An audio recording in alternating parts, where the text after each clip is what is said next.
how mean does this captious, unsatisfied temper of mine appear to my cooler judgment? I am conscious of it, yet I cannot correct myself.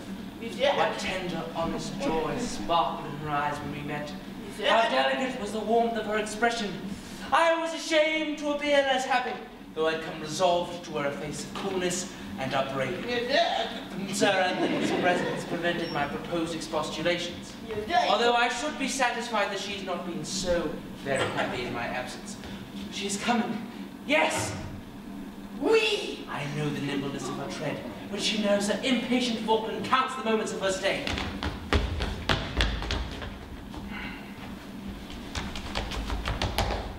I had not hoped to see you again so soon.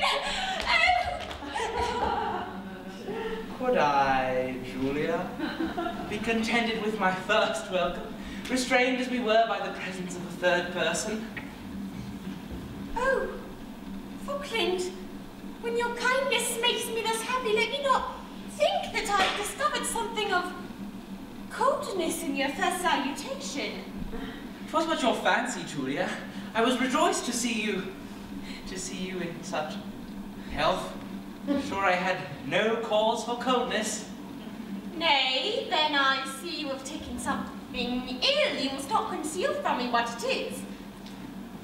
Well then, shall I own to you that my joy at hearing of your health and arrival here by your neighbour Acres was somewhat damped by his dwelling much on the high spirits you enjoy in Devonshire, on your mirth, your dancing, and I know not what.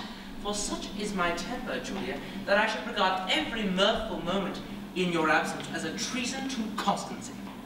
Must I never cease to tax my Falkland with this teasing minute caprice, to the idle reports of a silly war weighing your breast against my tried affections? They have no weight with me, Julia.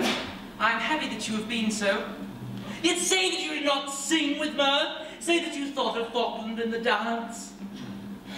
I can never be happy in your absence.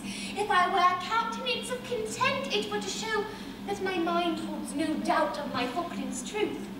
If I seem sad, it were to say that I had fixed my heart on one, who left me to lament his roving. Believe me, Falkland, I mean not to upbraid you when I say that I've often dressed sorrow in smiles, lest my friend should guess whose unkindness had caused my tears. You were ever all goodness to me. Oh, I am a brute when I admit but a doubt of your true constancy. If you ever find my affections veering but a point, may I become a proverbial scoff for levity and base ingratitude. Ah, that last word is grating to me, Julia. I would I had no title to your gratitude. Search your heart, Julia. Perhaps what you've mistaken for love is but the warm effusion of a too thankful heart. Oh, for what quality must I love you? For no quality. To regard me for any quality of mind or understanding would be to esteem me. And for person, I have often wished myself deformed, convinced as I am that I have no obligation there for any part of your affection. Where nature has bestowed a show of nice attention in the features of a man, he should laugh as it is misplaced. Now I've seen men who in this vain article perhaps might rank above you, but my heart has never asked my eyes if it was so or not. Now this is not well from you, Julia. I despise person in a man. Yet if you loved me as I wished, you'd think none so fair. Oh, I see you are determined to be unkind. The contract which my poor father bound us in gives you more than a lover's privilege. Again, Julia, you raise ideas that feed and justify my doubts. I could not have been more free. No, I am proud of my restraint. How shall I be sure, had you remained unbound in thought and promise, that I should still remain the object of your persevering love? Then let me try now. Let us be free as strangers as to what is past. My heart will not feel more liberty.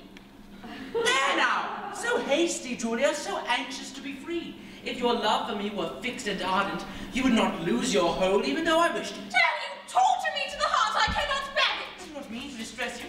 If I loved you any less, I should never give you an uneasy moment. But hear me, all my fretful doubts arise from this.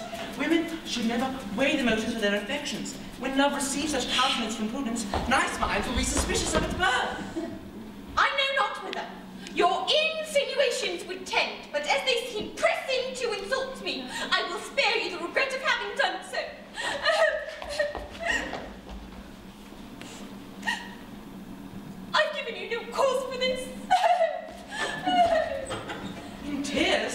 Stay, Julia, but for a moment.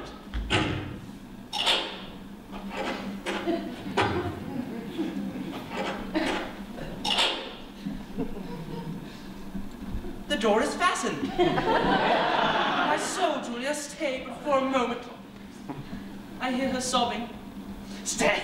What a brute am I to use her thus? Oh, yes, stay. She's coming now.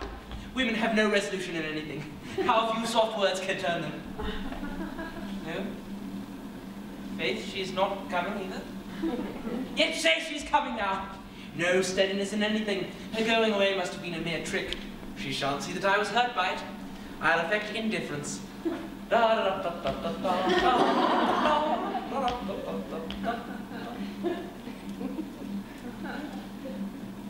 No?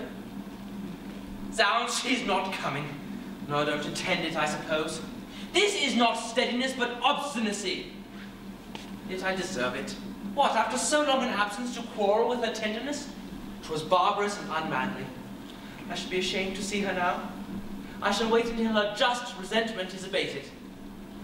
And if I distress her so again, may I lose her forever, and be linked to some antique virago whose gnawing passions and long-hoarded spleen make me curse my folly half the day and all the night.